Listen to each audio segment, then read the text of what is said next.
Hello, everyone, and welcome to Police Off the Cuff Real Crime Stories / Coffee with Cannon. I'm your host, Bill Cannon. I'm a retired 27-year veteran of the NYPD, retired as a sergeant out of Manhattan North Homicide Squad.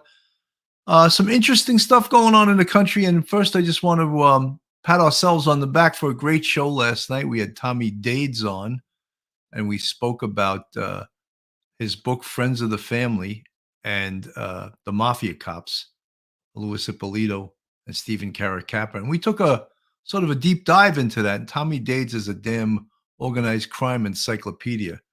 How great to have him on the show, And he's going to fill in for Phil Grimaldi when Phil goes on vacation from April 15th to April 22nd. So all you folks in the chat that are calling for Tommy Dades to have his own show, well, it's going to be the closest he gets to it to fill in for Phil. But I'm thrilled to have Tommy as a co-host.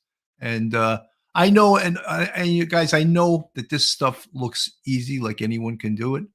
And it's not that easy. I'll just tell you that. It's not that easy. I've done over 600 shows. And maybe that's why sometimes, and to pat myself on the back, we make it sometimes look a little easy, Well, one of the things that I wanted to cover today, look at all you folks in the chat. Good to see you. Real with Robo. My God, you're here again. Great to see you. Was in the middle of a trial and left to watch you. Make it good, Cannon. I love Real with Robo. She's so to the point. Barbara Riley, good morning from Idaho. Lorna McKenzie, hello. Holly Chick, hello. Holly Chick, haven't seen you in a while. Summer Supporter, hello. Ruth Ann Griffin, hi, Sergeant Bill. Enjoy the show last night. Thank you so much. I don't know if you guys have been watching what's been going on in Miami, but there's a state of emergency right now. And specifically, it's tied into spring break. And I'm going to show a little bit of some of the video going around the country right now of the news, because it's a real serious situation, and it's no joke, because there's lots of people and too much violence. And that's one of the big problems. Gunfire. And here we're going to play this here. Florida, where the city of Miami Beach has declared a state of emergency, after another outbreak of violence there during spring break. Midnight curfews have been extended through at least the weekend to try and keep people off the streets. This latest incident involved a shooting that sent visitors while scrambling for their lives. Manuel Bojorquez is in Miami Beach with more on the story.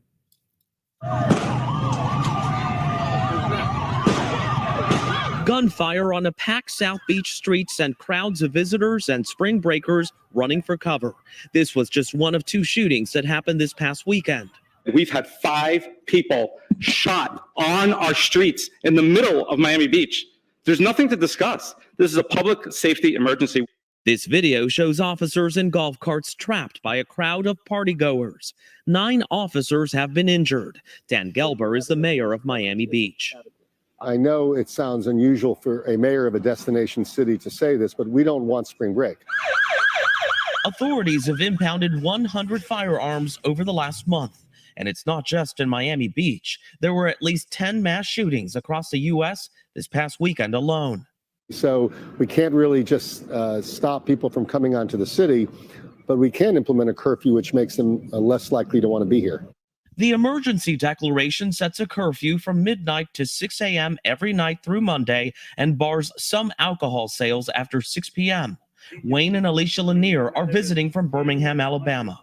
As moms and dads, we understand that sometimes you have to implement punishment. And curfew is the right thing to do. I'm okay with it. But there are critics, some in the business community who stand to lose money, and others who say the city's actions unfairly target the largely black crowds.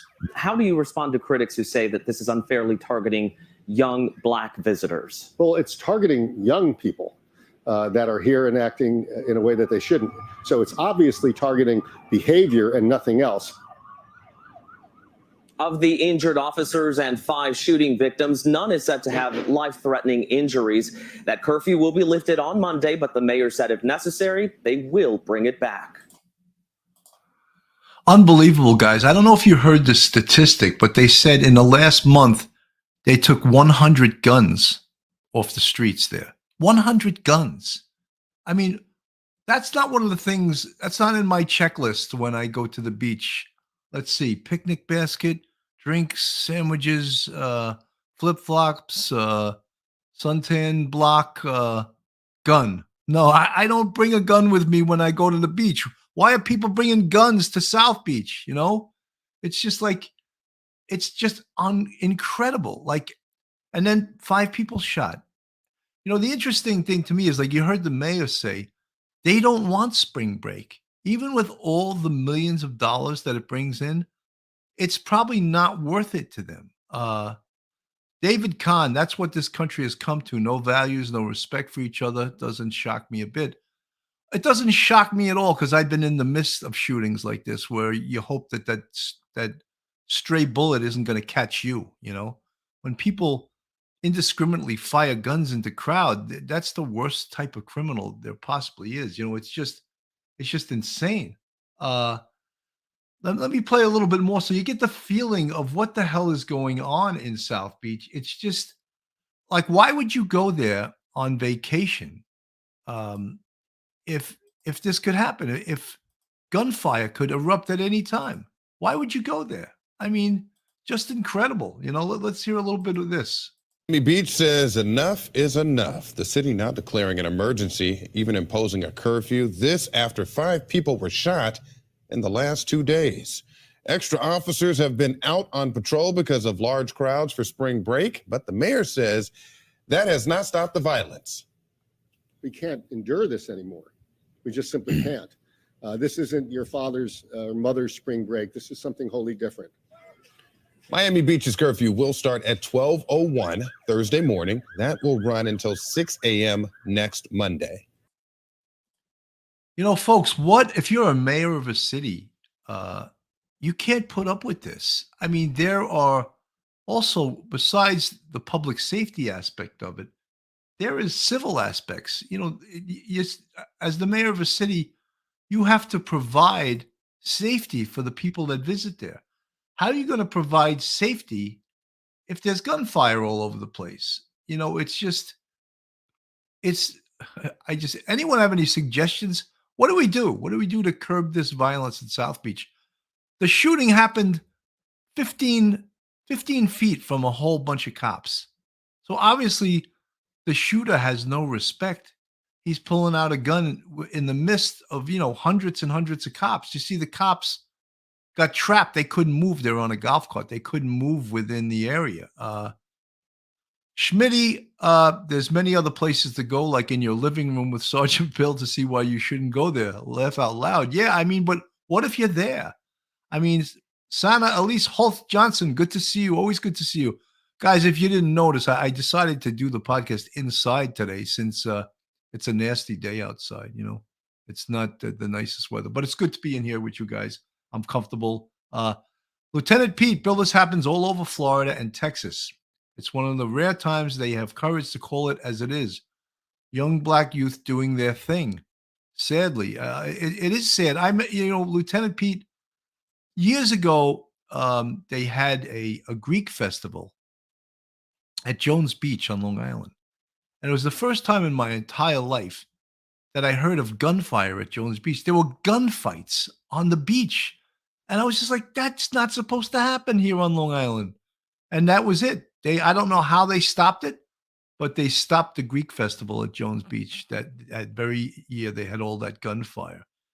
And what are you supposed to do if you're a municipality? You can staff it with hundreds and thousands of police, but how do you stop this type of violence?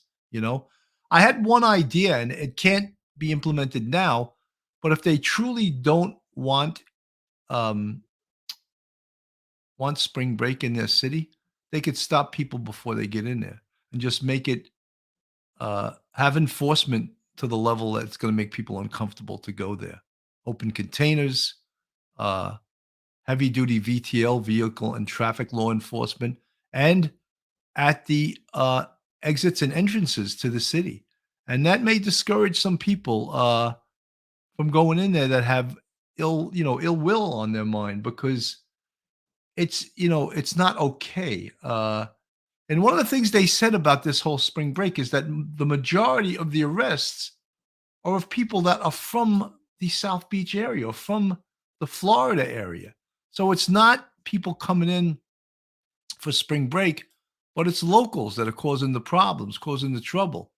And you may not have predicted that, but that apparently is the situation. Miami Beach has declared a state of emergency after a weekend of spring break chaos. 5 people injured in back-to-back shootings. Miami Beach is now imposing a midnight to 6 a.m. curfew starting this Thursday night. But Local 10 has learned for the most part it's not tourists who are causing all the trouble. Local 10's Glenna Milberg live to explain this one. Glenna. Right now, 12 blocks from here, Spring Break Central, city leaders are meeting at City Hall trying to figure out how to rid Miami Beach of spring break totally. That is what the goal has been for a few years, but the numbers we're now learning, it's not really about spring break tourism at all. The spring breakers may bring the crazy, but it looks like the locals are the ones bringing the crime. Where are you from? Maryland. I'm from Jersey. I'm from New York. Nashville, Tennessee. Some first timers, some are spring break regulars. Looking at palm trees, eating good food. The special police presence, tourist attraction by day, is overwhelmed by night. City leaders' years-long efforts to get spring break off South Beach may seem focused on annual visitors. City of Miami Beach has declared a state of emergency. But stats show the locals may be most to blame, like the 19-year-old arrested Monday. He's from Hialeah. The Smith & Wesson, with an altered serial number he reportedly ditched, is among 37 weapons seized just in the last few days. Certainly the guns that are here didn't come on an airplane, obviously. So we know that much of the worst conduct is coming from people who literally live somewhere near South Florida. According to Miami Beach police, since spring break enforcement started on February 18th, more than half the citywide arrests are people who live locally in Miami-Dade, causeway crossers, not spring break tourists. Those numbers on track to match spring break 1 year ago. Then, of 636 arrests in the South Beach Entertainment District, fully 508 of them were locals, more than 100 weapons seized. You can't balance money you're getting from visitors and resort taxes with public safety. So we're always going to err on the side of making sure we're safer than not. Even, said the mayor, if that might be detrimental to some businesses. So right now, there's a lot of ideas being bounced around. Our crews at City Hall report that one of the commissioners actually suggested maybe we pay for businesses to actually shut down during spring break. There is a lot of disagreement on what kind of steps to take, but it is pretty unanimous that something has to be done to make it safer. Can you imagine that? Politicians coming up with the idea in order to thwart this violence and this disorder to pay businesses to shut so that the crowds won't come in. I don't see that as a viable solution. You are punishing the businesses. However, public safety is a big thing. You have to bring the public safety. There's other ways. There's policing ways. There is,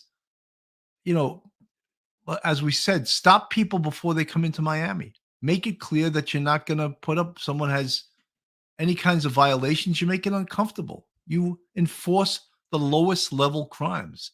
And that's going to discourage the criminal element from coming in. It's right now, it's just crazy. It's just totally outrageous.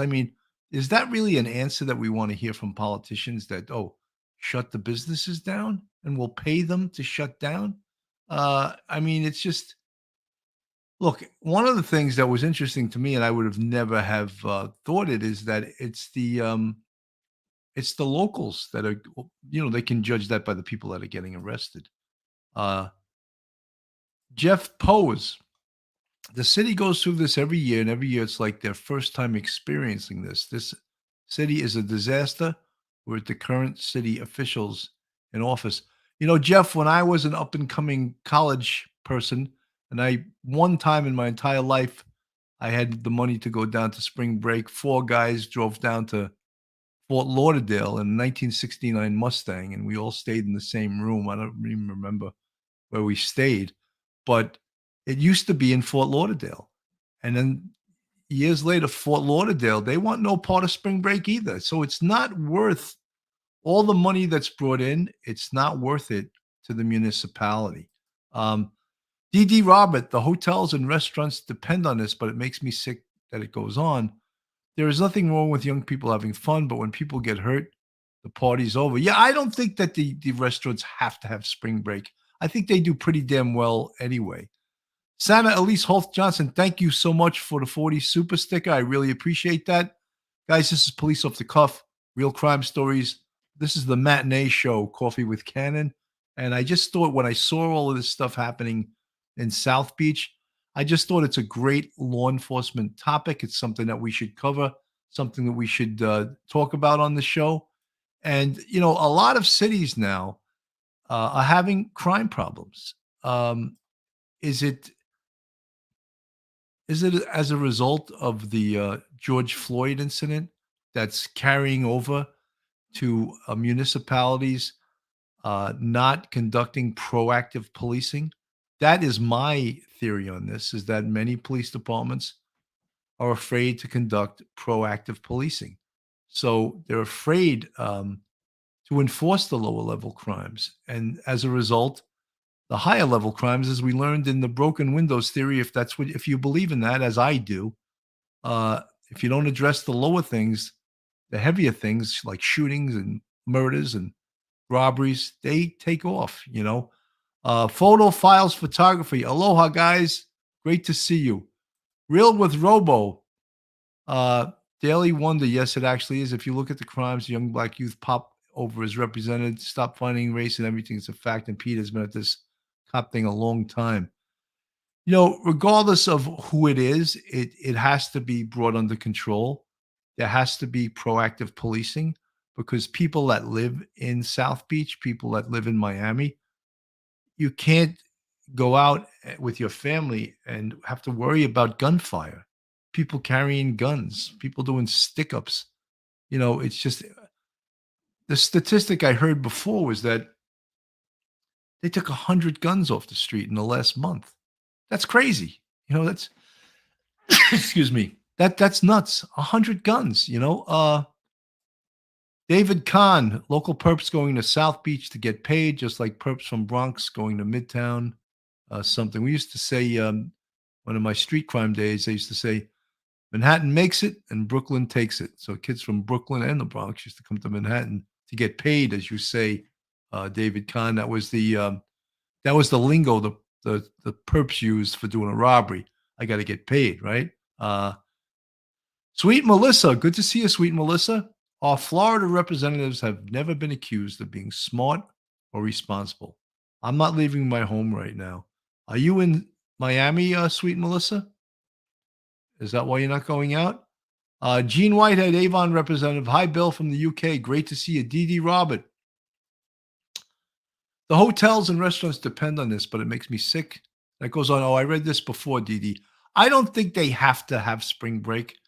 I think the hotels and the restaurants down there do just fine on a regular basis. I don't think they need an influx of thousands and thousands of people during spring break to survive. I think they're doing very well down there as it is. Photo flies photography.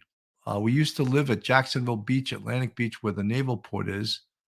And when it came time for spring break, we didn't even go near the beaches because it was so out of control. Yeah, I mean, that's what happened to Jones Beach years ago when they had those Greek festivals. It was nuts. It was out of control. You couldn't even drive there because the traffic was just so backed up, you know. Folks, if you're not subscribed to Police Off the Cuff, please subscribe, give us a thumbs up, ring that bell, and join us. And if you want, you can support us on our Patreon. We have 3 different levels. And the folks with the green font, there are channel members, and we have 5 different levels of our channel members. We appreciate you guys. We try to give you extra content. We try to talk to you, and we respect you and love all of our channel members.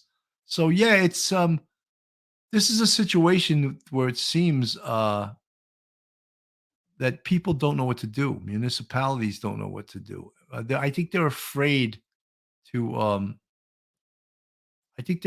enforce the law. I think that's really what it comes down to. Jeff Pose. Let's read Jeff's remarks. Also factor in that state attorney fails to go after prosecutions, convictions here in Miami-Dade. If you're going to be a criminal and commit crime, Miami-Dade is where you want to do it. At bond hearing, they let everyone out of jail. No consequences for one's action here in the court system. Jeff, it seems like you're talking about New York with bail reform. We have some of the same problems in New York. I think this is a national problem with the decarceral policies. And decarceral means they don't want to put anyone in jail or in prison. So people commit lower level crimes, like you see these guys fleecing these stores, and they just let them out. There's no penalty. If there's no diversion, well, diversion is what they want to use. But if there's no penalty for committing a crime, people will just do it with impunity. And the penalty seems to be diversion. A program. Go to Alcoholics Anonymous. Go to drug rehab. What if you're not a drug addict or an alcoholic? You're just an idiot that does crimes. So what is the diversion? Sweet Melissa's from the Bronx, DABRONX, the Bronx. That's what I used to always say. Lieutenant Pete, unfortunately, Florida is the number one destination. Millions of good state residents hate spring break. When you look at these crowds, it's just unbelievable. Let's hear a little bit from Ashley Banfield. She weighed in on this on her show. Let's see what she has to say here. I love Ashley Banfield. I think she's a great reporter.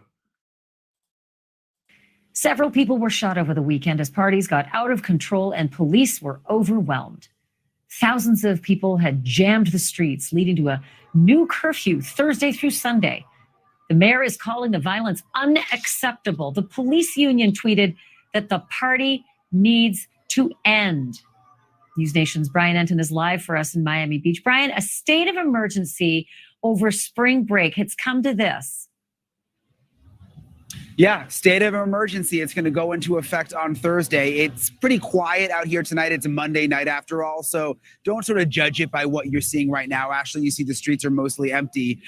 But Wednesday, Thursday, Friday, Saturday night, it is insanity out here. It's so full, you literally can't even move. And take a look at some of this video from Saturday night. This is when things really just went over the edge. 5 people were shot out here on Miami Beach's iconic Ocean Drive. Several different police officers were hurt. And it was just chaos. And the mayor and the police chief decided that it was just too much. They're going to put the state of emergency in effect. They basically want all of the spring breakers to go home. Listen to what the mayor said earlier. We can't endure this anymore. We just simply can't. This isn't your father's or mother's spring break. This is something wholly different. And I've said this before. A lot of us have said this before. We don't ask for spring break. We don't promote it. We don't encourage it. We just endure it. And frankly, it's not something we want to endure. We don't want spring break. Kind of interesting to hear the mayor say that, Ashley. Basically, do not come to Miami for spring break. And with the state of emergency, they're going to try to make it as not fun as possible. Well, a lot of kids plan around this. They pay for these trips. They, talk about it all year. Are they taking it seriously, what the grown-ups are saying to them? Brian Enton hit it on the head. He's saying they're basically saying to make it not fun, not make it fun for these people, and that's what they're talking about. It's like, make it not fun.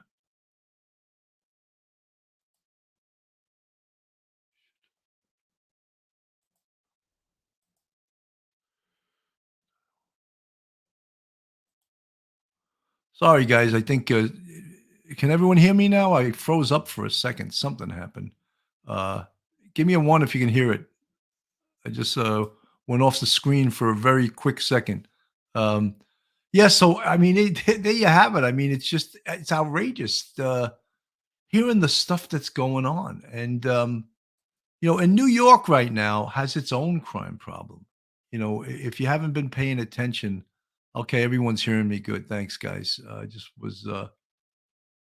New York has its own crime problems right now, and they're talking about going back, voila, to quality of life enforcement.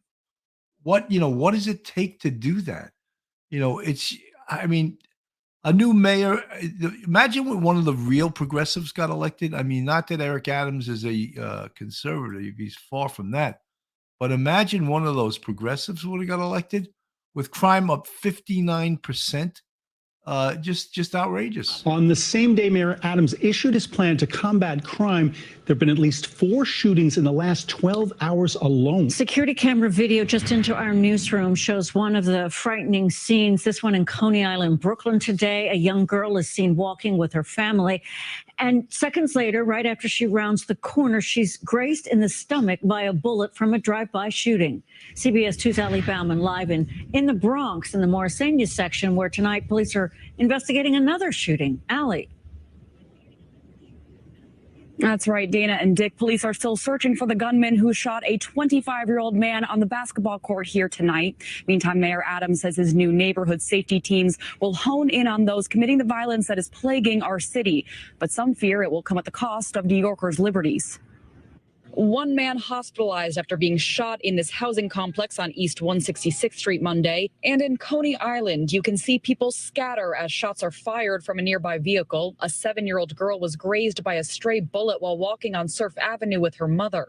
They are the latest to drown in New York City's sea of violence. The number of shooting victims up 17% citywide so far this year compared to last. Robberies are up 45%, grand larceny up 60%, and crime in transit up 75% since Mayor Eric Adams took office. We're going to stop the river of violence that is feeding the sea of violence. And this team is damming one of those rivers with their activity. Monday, the NYPD rolled out 5 new neighborhood safety teams in precincts across the city, tasked with taking illegal guns off the street. The commissioner says since dispatching the initial 15 teams last week, they have already made 31 arrests and recovered 10 guns. These impressive results represent the next era of responsive, responsible crime fighting. But in Harlem, where the teams are expanding, some residents are wary of the added officers. There's a lot of gun crime here, so I think it's going to be a good stuff if the police expand this program. We need them, but not the profiling.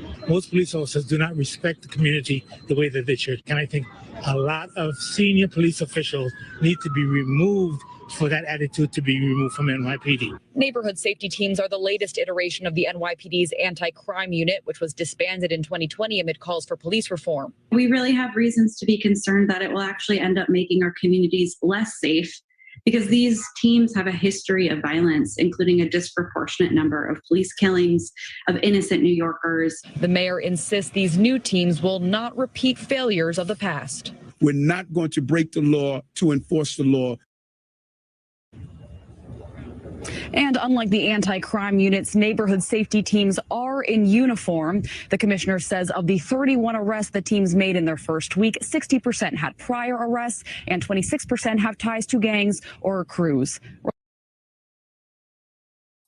You know, I love these ACLU attorneys. They're living in their own bubble, the bubble of stupidity. You know, her saying that, oh, you know, their enforcement just targets people and they use violence. You know, yeah, they'll use violence when they're shot at, when they need to use it to respond to the violence of the street. These ACLU people would rather surrender the streets to the perps and then the hell with the victims, the good people that go to work every single day. Jeff Pose, I left the job in 2000 for the last 12 years. I own a bail bond business here in Miami-Dade, Florida. I know about the crime very well here as I see every arrest that is made all day long, every day, 24/7. I also work closely with the Miami Beach Police Department and police chief running a resident beach crime prevention Facebook page. Good for you, Jeff. You're doing something to give back to the community, to help the community. I mean, this crime problem, it's right. I believe it's a national problem right now. And it's not just this spring break thing, as we see in New York. And as Lieutenant Peter was a great street crime lieutenant back in the day, these neighborhood safety teams, I mean, they're better than nothing because they're in unmarked cars and they're targeting gun crime. However, to be most effective, they need to be in plain clothes. Anyone that's ever worked anti-crime, citywide street crime knows this. You need to move around stealthily. You need to be able to blend in with the crowd and to wear uniforms that says police, and they're more concerned with the conduct of the police than they are of the conduct of the criminals. James Price, who would stop these idiot teens better, the no bail, endless probation court system, or gas pipe case or breaking their? Well, I don't. That's not, James. That's not really an option. That's in a civilized society. Gas pipe queso is 6 feet under anyway. So all of this is a national problem. And last, the statistics last month were, and I have them with me, is that crime in the 7 majors last month went up nearly 59%, 58.7%. Robbery was up 56%. Grand larceny, 79.2. How about this one? Grand larceny auto means the stealing of cars, 104.7%. Murder up 10.3%. Rape up 35.4%. Assault, 22.3%. And burglary up 44%. I mean, outrageous, right? So they're finally talking about, let's enforce quality of life again. Let's enforce quality of life. It's not rocket science. In the years that they went to broken windows policing, I believe it started in 1990 with Bill Bratton, Jack Maple, John Timoney was the chief of the department back then. It's when CompStat first started. In those years, they lowered the 7 major crimes in New York City 70%. When you hear progressives saying that it doesn't work, what are they referring to? They're always referring to the science of statistics. When we give them those statistics, they insist it doesn't work. I mean, what are they looking at? When I read the New York Times, I always get pissed when they said, there's no evidence. They actually said this in an article. There's no evidence that bail reform is causing an uptick in crime. Meanwhile, the police department puts out statistics. Is the New York City Police Department not the experts in crime fighting and in crime and in collecting the statistics? Are they not the experts? As far as I'm concerned, yeah, they are. The New York Times is not.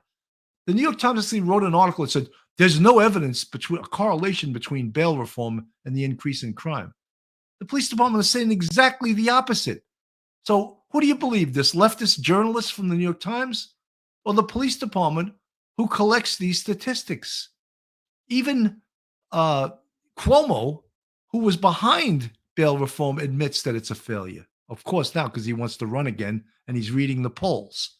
Adams probably wouldn't have been behind it. He admits that bail reform is a failure. Hochul, who is currently the governor, now she wants to run, of course, in November. She now all of a sudden sees, there's a problem with bail reform because they're reading the polls. That's what they don't care. They want to get elected. They really don't care other than about themselves. Real with Robo.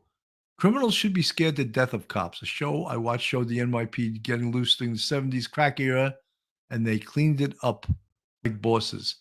Unfortunately, the NYPD doesn't have the backing of the politicians. And there's a fine line between aggressive policing and going overboard. And no community wants police that go overboard with violating people's civil rights or going overboard with violence against the community. There's no community that wants that. So there's a fine line between aggressive policing and doing the job within the parameters of the law and within the parameters of not violating people's civil rights. And that's a tightrope that all police departments walk in this day and age. So it's,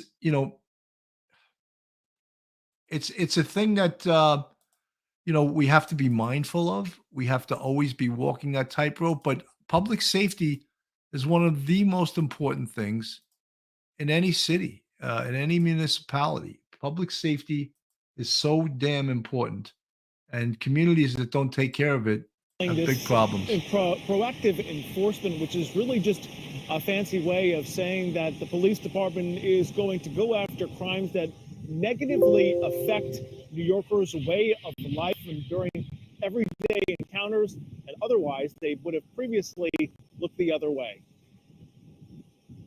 The days of dealing drugs in public, subway turnstile jumping, and drinking on the streets with immunity are over, according to the NYPD.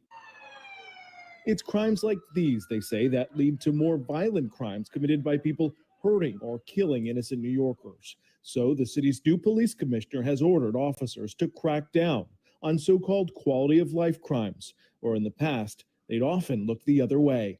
Of course, we want it safe over here, but, at the same time, we don't want, they just green light to just run up on people. While officials insist this is not a return to stop and frisk tactics, it resembles a proactive, broken window style of policing, as Mayor Adams is reportedly dissatisfied with the NYPD's efforts during his first 3 months in office. We're going to push our initiatives forward. Aside from the new neighborhood safety anti-gun units just deployed, this strategy will stifle the smaller crimes, as 311 complaints about drinking on the street have recently doubled, as well as loud outdoor parties, which at times lead to shootings. The first wave of enforcement will target the Bronx and Brooklyn, specifically Brownsville, East New York, and Cypress Hills. In each borough, 17 police precincts account for nearly half of the city's total shootings.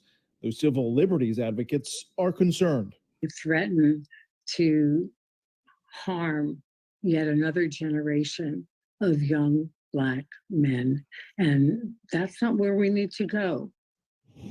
Well, Commissioner Keyshawn Sewell pushed back against the notion of that, saying, to be clear, this is not a return to stop, question, and frisk. This enforcement will be responsive to community concerns, complaints, and will address violent crime patterns officers and detectives are confronting on the streets every day. Folks, stop, question, and frisk is one of the most important tools that a proactive police officer has. And it's been demonized by the press. It's been demonized by politicians. But I don't think they really understand what it is, And they cannot take away stop, question, and frisk. It's the law. It's allowed. However, they do make police officers fill out lots of paperwork when they do make a stop, a question, and a frisk. Stop and question, not always a frisk. That's why I go crazy when the media calls it stop and frisk. And they just took it upon themselves to get rid of 33% of that procedure. It's called stop, question, and frisk. It was never called stop and frisk. The media hijacked that term because they wanted to disparage police for conducting stop, question, and frisks. And very successful, Stop, question, and Maureen Serrati, good to see you. Former member of the service, retired member of the service, detective. Great to see you listening. I hope you're subscribed, Maureen. I don't want to have to slap cops on the hand for not being subscribed to us, but thanks for coming by. Patty L, let's stop looking at color, but the crimes committed equal cuffs on criminals. We got to go after gun crime because, innocent people are getting killed. We also have to go after quality of life crimes and lower level crimes. There was a CVS on 50th Street, I believe in 8th Avenue, that was totally put out of business because they refused to prosecute petty larcenies. And the store just could not endure all the theft. And they went out of business. And whose fault is that? Is it the store's fault? Milwaukee Civilian, good to see you. Hello, Bill, and all the POC fans. Good to see you guys. Cuomo de Blasio helped destroy New York. XXX. Unfortunately, XXS, I totally agree with you. De Blasio did more damage in his 8 years as mayor than any 10 mayors did, Just very discouraging. I hope we never see him again in New York. Horrendous. Jose Cardenas, got to go. Have a good day. Good to see you, Jose. All you guys, all you Police Off the Cuff fans, thank you so much for coming by. I have another show tonight. I just thought when I saw all this stuff going on relative to South Beach, and then, of course, the quality of life stuff happening in New York City, the mayor claiming that they're going to go after quality of life crimes in order. See, the whole broken windows theory, for folks that don't know what it is, the theory is if you go after the lower level crimes, that'll take care of some of the higher level crimes. And the best example to use for that is jumping the turnstile.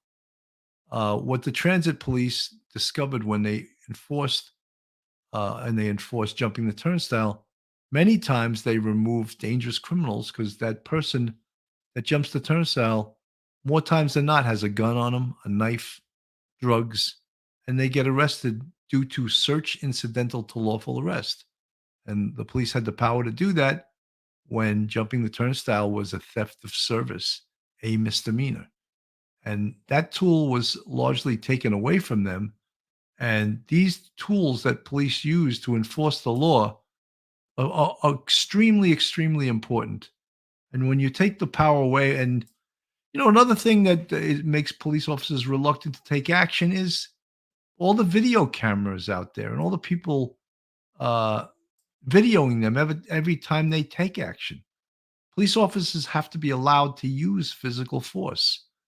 Yet it never looks good.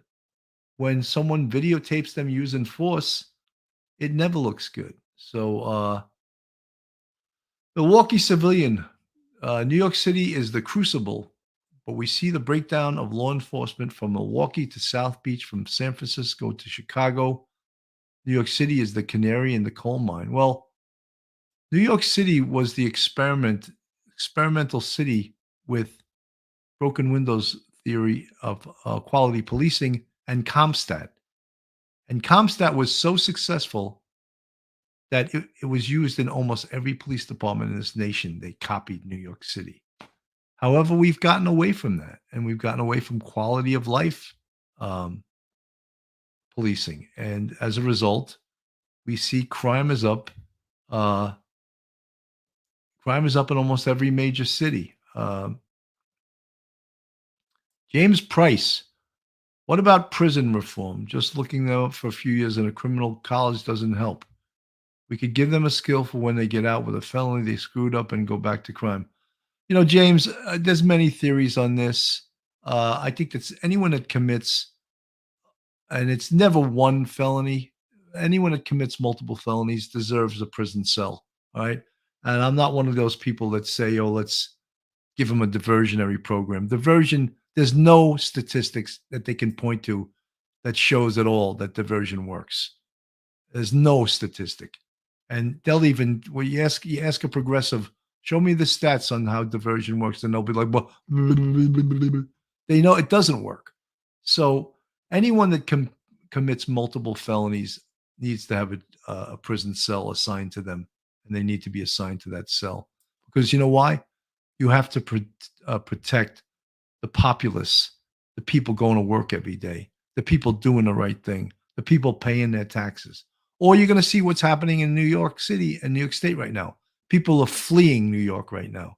A, because of the high taxes, B, because of the crime, and C, because every time they turn around, there's some other restriction on the people that are paying the taxes. Do you know in 2023, and I'm convinced this is because of people jumping the turnstile, they've instituted something called congestion pricing.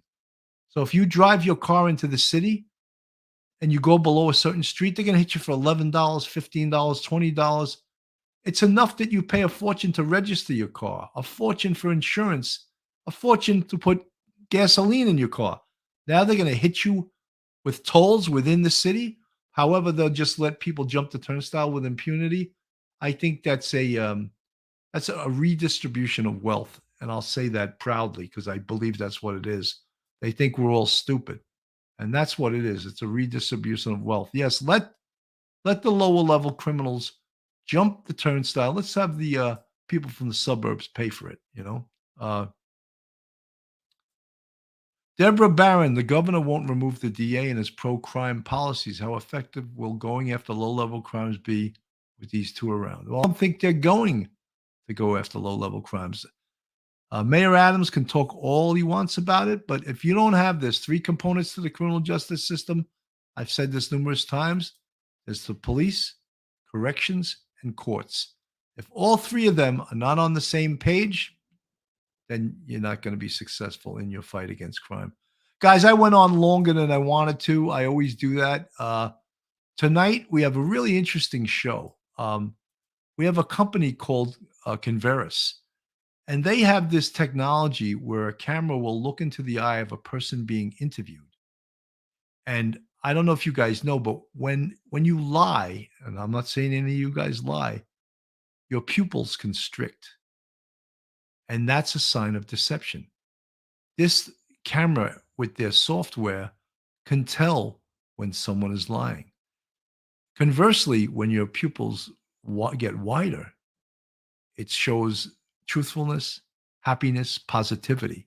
So we're going to have the CEO from Converus on tonight, Todd Mickelson, and he's going to talk about his software and the uses, not just for law enforcement, but for human resources, for people going for jobs. And I think it's a fascinating technology. And that's what our show is going to be about tonight, starting at 9 p.m. So, folks, thank you so much for tuning in today. All you guys go away from your jobs, the TV set, whatever you're doing during the day, and come and listen to Police Off the Cuff, Coffee with Cannon. Duty Ron showed up. Wow, I just see him there. Great show today and tonight will be awesome. Thank you, Duty Ron, one of my biggest supporters. He actually taught me how to do this, the whole YouTube thing, which is a science in itself. So, folks, thank you so much for tuning in today, and hopefully you'll tune in tonight. And I'll see you guys tonight at it's 9 p.m. Have a great day, everyone. One episode just ain't enough.